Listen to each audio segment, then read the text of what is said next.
Okay, guys, here's the exception for dextrocardia.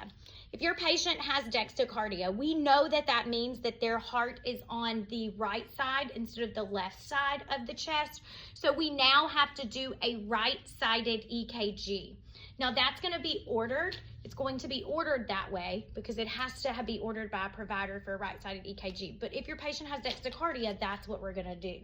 So everything is switched. The anatomical landmarks are the same. The intercostal spaces are the same.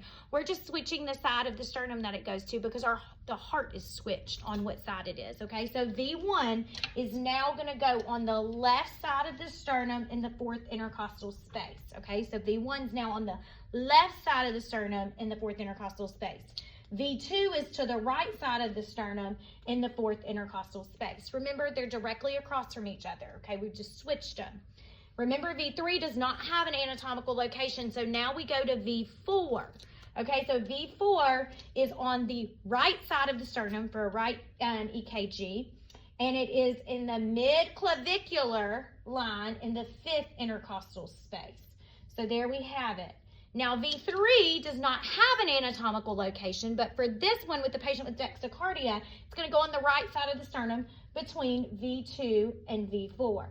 Now, V5 is going to go to the right side of the sternum in the fifth intercostal space on that anterior axillary line, okay?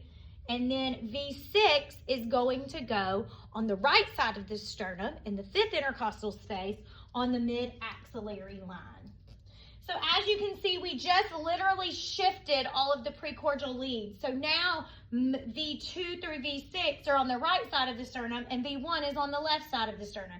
So we've kind of encircled the heart right there for where it would sit with a patient with dextrocardia. Please note that the limb leads stay the same because our limbs don't change, just the precordial leads change.